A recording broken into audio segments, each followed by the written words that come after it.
gente traz os desdobramentos de uma entrevista do ministro do Supremo, Alexandre de Moraes, que disse nesta quarta-feira à Reuters que bancos que atuam no Brasil poderão ser punidos se aplicarem sanções dos Estados Unidos no país. Moraes expressou confiança que as sanções contra ele podem ser suspensas por meio de canais diplomáticos ou de eventual contestação nos tribunais americanos. E sobre esse e outros assuntos, a gente conversa agora com o advogado Davi Aragão, ele que é mestre em Direito Internacional.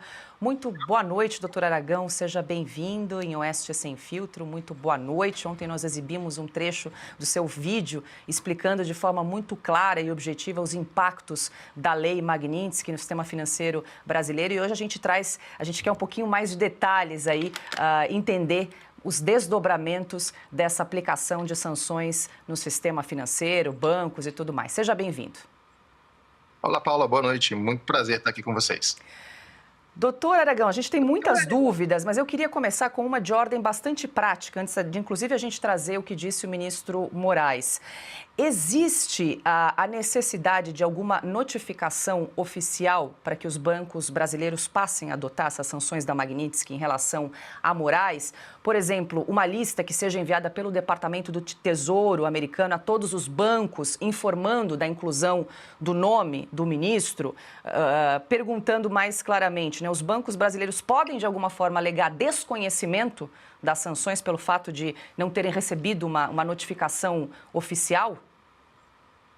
Paula, essa é uma pergunta interessante. Para responder, a gente precisa entender um pouco melhor o mecanismo da Lei Magnitsky. Na verdade, isso não é uma decisão judicial, e sim um ato administrativo do governo americano. Então, a gente não está falando de que um tribunal americano tomou essa decisão e que todos os bancos no mundo, inclusive os brasileiros, têm que cumprir. Esse é um ponto principal.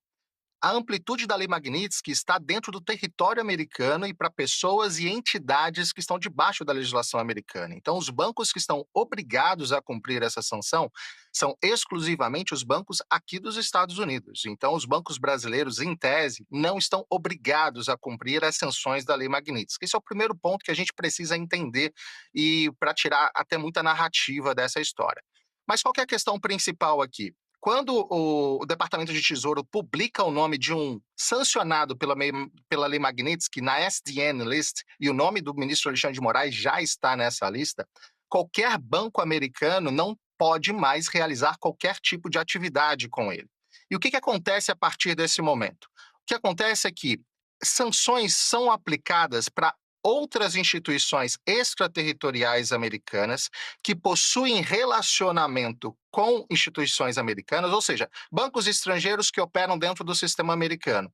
Caso esses bancos continuem operando com esse sancionado, eles podem sofrer sanções administrativas aqui dentro dos Estados Unidos, sendo impedidos, por exemplo, de acessar o mercado financeiro americano, ou até mesmo, em alguns casos esdrúxulos, ser excluído do sistema SWIFT, que apesar de ser um sistema belga, é amplamente controlado pelo sistema financeiro americano.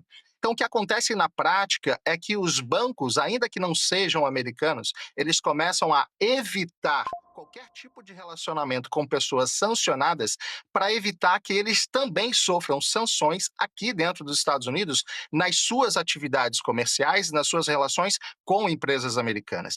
Esse é o principal ponto. De fato, a Lei Magnitsky ela não tem um poder de operar dentro do território brasileiro, mas por tabela, os bancos começam a ter um certo medo de operar com aquele sancionado por riscos de sanções aqui nos Estados Unidos. Tem casos clássicos, por exemplo, como o banco francês, o BNP Paribas, que violou sancionados, ou melhor, continuou operando com sancionados pela Lei Magnitsky e sofreu uma multa de 8,9 bilhões de dólares por justamente ter sancionado e para continuar operando aqui nos Estados Unidos.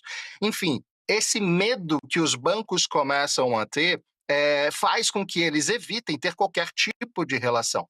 Esse é o ponto principal que a gente precisa entender do efeito da Lei Magnitsky de fato. Não se trata da aplicação da jurisdição americana dentro do Brasil, mas uma ação comercial de autoproteção daqueles que têm interesses comerciais aqui dentro dos Estados Unidos. E convenhamos, todos os bancos brasileiros têm interesse em continuar conectados direto no sistema financeiro americano. Perfeito, doutor Aragão. Eu vou incluir os meus parceiros de bancada também nessa entrevista. Adalberto Piotto. Doutor Davi, boa noite ao senhor.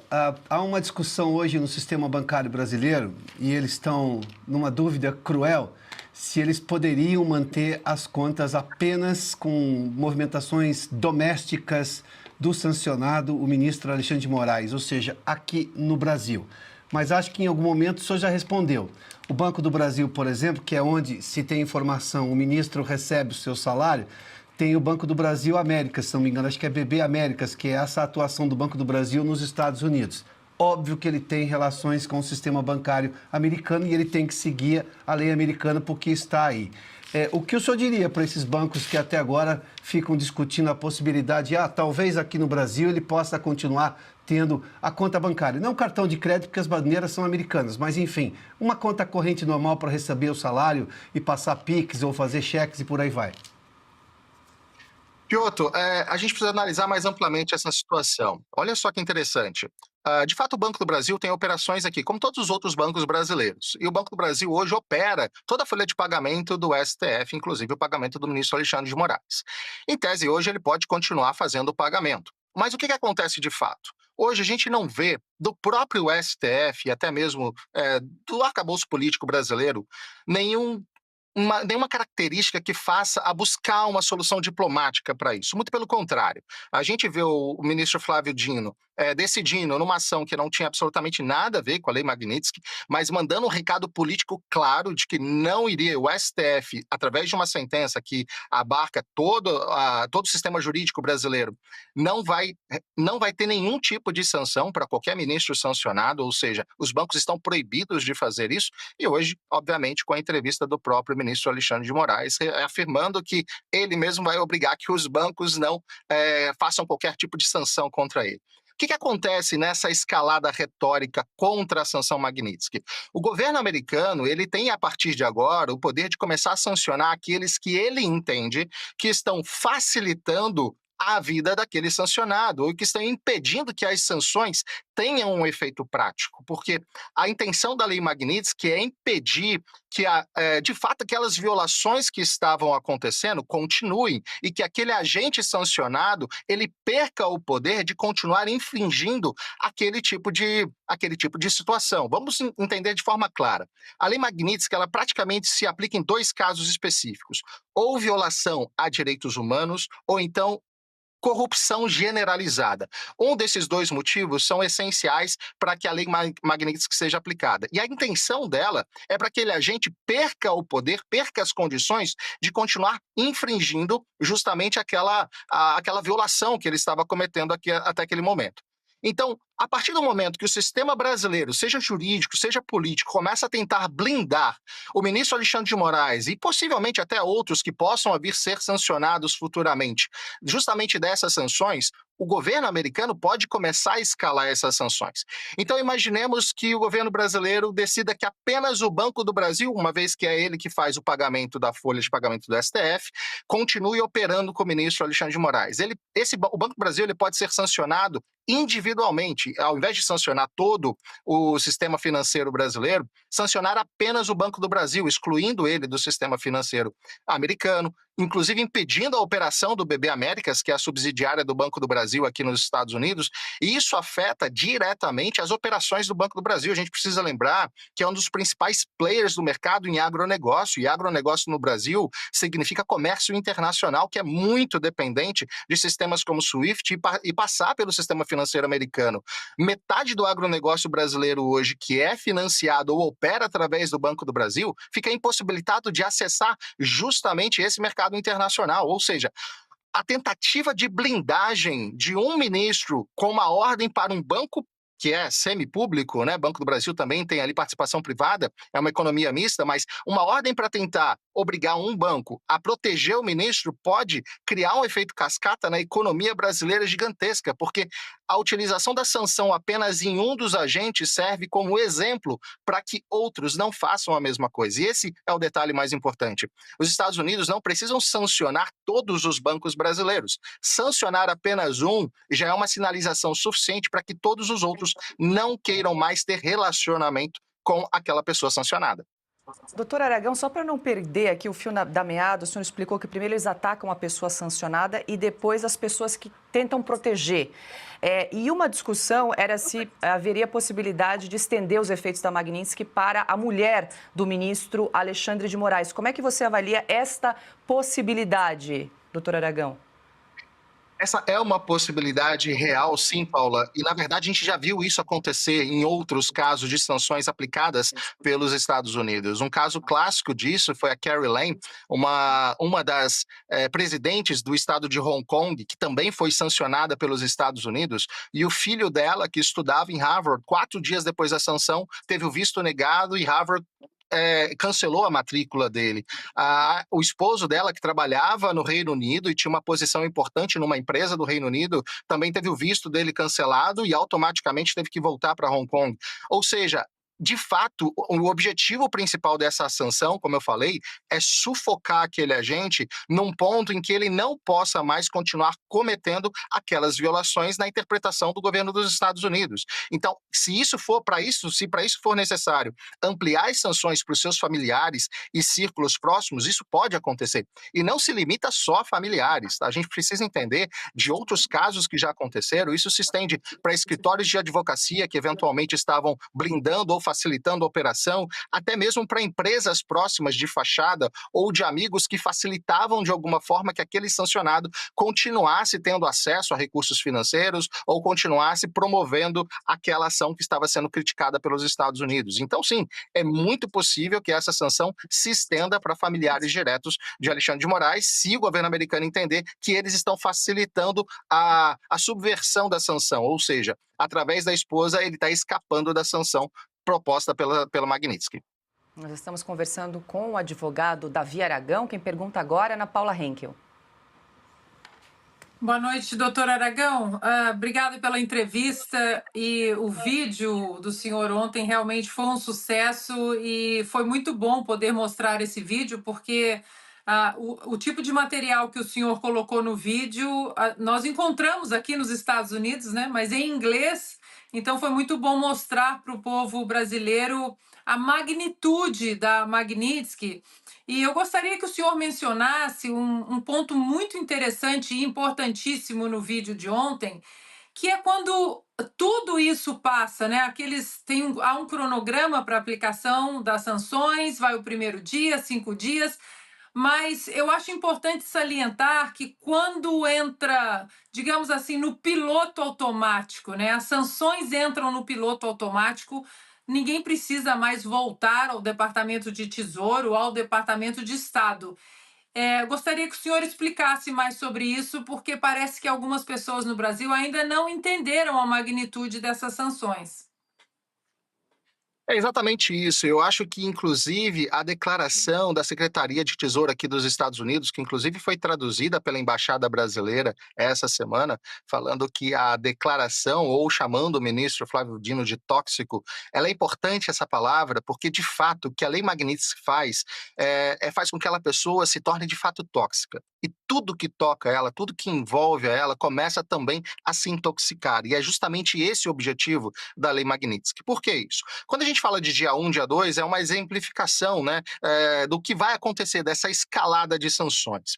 O ponto principal que a gente precisa entender é que, uma vez sancionado, o que acontece principalmente é que todas as empresas que pretendem acessar o mercado americano, que pretendem ter qualquer tipo de relação com o mercado americano, elas começam a evitar de todas as formas qualquer tipo de contato com essa pessoa sancionada ou qualquer tipo de transação que possa fazer qualquer ligação com a pessoa sancionada, com o risco de também sofrer uma sanção americana.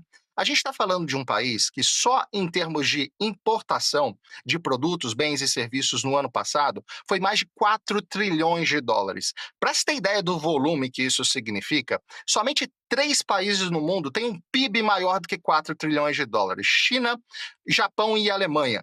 E a gente está falando só de importação de um país. Quantos países no mundo querem fazer comércio com os Estados Unidos? Quantas empresas no mundo querem ter acesso a esse mercado e, de forma alguma, querem ser excluídos do sistema americano, seja financeiro, seja comercial? Então, qualquer tipo de relacionamento com uma pessoa sancionada pela Lei Magnitsky pode, inclusive, impedir que empresas, bancos ou qualquer outro tipo de instituição, ou até mesmo pessoa, tenha relação com os Estados Unidos com o receio de sofrer uma punição, uma sanção, sendo excluído por favorecimento daquele sancionado, ou até mesmo por qualquer tipo de multa, como o próprio BNP Paribas, que eu falei agora há pouco, teve que pagar de 8,9 bilhões de dólares de multa para continuar operando dentro do sistema americano. Ou seja, na verdade, essa aplicação em cascata acontece porque essa toxicidade que fica em torno do sancionado pela Lei Magnitsky faz com que ninguém mais queira operar com ele. E no momento que a gente vê um sistema de blindagem vindo do próprio Poder Judiciário brasileiro, a fim de impedir que isso aconteça, a gente começa a ter paralelos muito preocupantes na história da aplicação da Lei Magnitsky. Para se ter uma ideia, no ano passado, uma juíza russa, Oleia Medelev, o nome dela, ela condenou um cônsul municipal, é como se fosse um vereador de Moscou, porque ele é defensor dos direitos humanos e estava protestando contra a guerra contra a Ucrânia, ou seja, ele estava defendendo a Ucrânia numa situação em que a Rússia está infringindo a Ucrânia. E aquela juíza, ela ordenou a prisão desse indivíduo justamente por estar se manifestando no passado pela Lei Magnitsky. Mas a Rússia não tomou nenhuma situação, nenhum movimento de blindagem do governo aconteceu. Porque, além da Rússia já estar sancionada por vários outros motivos além da guerra, não houve um movimento público, político, para tentar blindar aquela juíza. O único outro caso de um juiz, na verdade foram 7 sancionados pela Lei Magnitsky, foi justamente o Supremo Tribunal de Justiça, que é equivalente ao STF, da Venezuela. Os 7 ministros foram sancionados em 2017 porque as decisões que eles estavam tomando excluíam o poder legislativo e, através de decreto, o próprio Nicolás Maduro estava começando a governar a Venezuela sem que o legislativo pudesse se opor. E justamente o STF venezuelano, naquela época, estava validando esses decretos e diminuindo o poder legislativo. Os 7 foram sancionados justamente pela Magnitsky, só que na Venezuela foi o contrário. A Venezuela assumiu uma postura de defesa justamente dos juízes, e inclusive o próprio presidente do STF na época da Venezuela falou que eles estavam defendendo a soberania do país. E esse foi o grande problema. A gente sabe hoje o caminho que a Venezuela tomou com esse tipo de postura e diversos outros. Quando a gente analisa esses paralelos na história e entende o caminho que o Brasil está escolhendo tomar agora, a gente vê que o destino não é muito bom. Porque se de fato o STF começar a querer blindar o Alexandre de Moraes e, eventualmente, outros ministros que também podem vir a ser sancionados pela Magnitsky, isso pode isolar o Brasil de tal forma que qualquer empresa, qualquer instituição não queira mais fazer relacionamento com o próprio país, porque isso começa a isolar o país politicamente. E essa escalada contra os Estados Unidos, ela é muito perigosa. A gente não está falando só de uma discussão política, a gente está falando de algo muito maior do que isso. Doutor Aragão, peço licença só para registrar uma informação que acaba de chegar, foi publicada pela Folha, que o ministro Alexandre de Moraes teve um cartão de uma bandeira americana bloqueado por ao menos um banco no Brasil desde a imposição aí da Magnitsky. Em troca, então, essa instituição financeira que não foi informada ofereceu ao ministro Moraes um cartão da bandeira brasileira Elo, para que ele possa realizar pagamentos sem as restrições. Então, uma informação de 10 minutos atrás, só queria registrar aqui para a nossa audiência. Já passo aqui para o Augusto Nunes, que tem uma informação. A Ana tem uma informação? Quer complementar, Ana? Não, eu só queria aproveitar esse gancho do que você disse dessa notícia, Paula, e passar uma outra pergunta rapidamente. Perdão, Augusto, para aproveitar o gancho dessa notícia que a Paula trouxe. É uma pergunta até do chat, doutor Aragão, a Lúcia Jager perguntando, nesse caso, como ficam os correntistas dos bancos sancionados? Ela ainda fala, nós ainda estamos aqui. Exatamente. É importante entender que o banco sancionado, caso venha, vamos utilizar esse exemplo. O Banco do Brasil é blindado para continuar servindo o STF e ele para de operar com o sistema americano. As operações brasileiras não são afetadas. Porém, todas as operações que envolvem o encaminhamento junto com o sistema financeiro americano, sistema SWIFT, operações de câmbio, essas ficam impossibilitadas para esse banco. O problema é justamente o efeito que isso tem diretamente no banco, ainda mais falando do Banco do Brasil, que é um banco de economia mista. A gente viu que o resultado do Banco do Brasil esse ano já não é um resultado muito positivo, e isso pode atingir diretamente o próprio resultado do banco. Começa uma onda de medo, porque as pessoas não querem mais ter relacionamento, investimentos com o banco sancionado. Essa onda de medo e de toxicidade é que começa a impregnar no sistema financeiro, no sistema relacional entre as empresas e que faz com que todo mundo tente evitar esse contato. A própria decisão do Banco Brasileiro em, olha, você não tem mais direito a uma bandeira americana, porque as bandeiras americanas, Visa e Mastercard, as principais mais usadas no Brasil, elas não podem mais emitir qualquer tipo de cartão para uma pessoa sancionada. Então não foi nenhuma atitude do banco, e o Flávio Dino ou qualquer outro ministro não pode nem acionar o banco ou qualquer coisa do tipo. A bandeira americana não quer mais emitir o cartão para aquele sancionado. E justamente essa toxicidade começa a se espalhar. Então o que acontece especificamente para o cliente do Banco do Brasil? O Banco do Brasil começa a perder força, começa a perder investimento, começa a perder toda a penetração que ela tem dentro do mercado financeiro brasileiro. A gente está falando hoje do segundo maior banco do Brasil em termos de faturamento, lucro líquido e tudo mais. E o Banco do Brasil começa a ter a sua atuação muito limitada. E com todo esse medo e receio, começa a ter um esvaziamento desse banco. Não vai haver um bloqueio de uma conta de uma pessoa correntista, o banco pode continuar operando dentro do Brasil, mas só e exclusivamente dentro do Brasil. Ele perde acesso ao sistema mundial financeiro. Doutor Aragão, queria tirar uma dúvida em relação a um trecho do que disse o ministro Alexandre de Moraes à Reuters agora há pouco. Ele falando sobre a possibilidade eventual de uma reversão aí da inclusão do nome dele na Lei Magnitsky. Ele disse que acredita que pode haver uma suspensão por meios de canais diplomáticos e também não descarta a possibilidade de uma contestação nos tribunais americanos. O senhor já viu isso acontecer? Como é que existe essa possibilidade de reversão, de retirada do nome dessa Lei Magnitsky? Paulo, até hoje não teve nenhum caso de inclusão na Lei Magnitsky que de fato conseguiu ser revertido. E a gente precisa entender que essa decisão não é tomada de forma isolada politicamente por uma decisão de um presidente. O que culminou na sanção da Lei Magnitsky contra o ministro Alexandre de Moraes é uma investigação que começou lá em 2023, que passou pelo Congresso, que passou por diversos órgãos do governo americano, que ouviu diversas pessoas diferentes e que, através do acúmulo de diversas evidências de que fato foram sim violadas, segundo o entendimento dos Estados Unidos, direitos fundamentais da pessoa humana no Brasil pelas atitudes do STF, especificamente do ministro Alexandre de Moraes. Isso tudo, ao longo desse 1 ano e meio, quase 2 anos de investigação, culminou na sanção da Lei Magnitsky. Então não existe hoje espaço diplomático para uma reversão como essa. Até porque a própria postura do Brasil não é uma postura de conversa diplomática, a gente tem visto isso em diversas outras situações e tratativas com o governo americano. Então eu não vejo caminho diplomático para reversão, porque é algo inédito, não seria a primeira vez que de fato uma sanção da Lei Magnitsky seria revertida. Até hoje isso não aconteceu na história. Existe um caminho judicial onde ele de fato pode apelar aqui.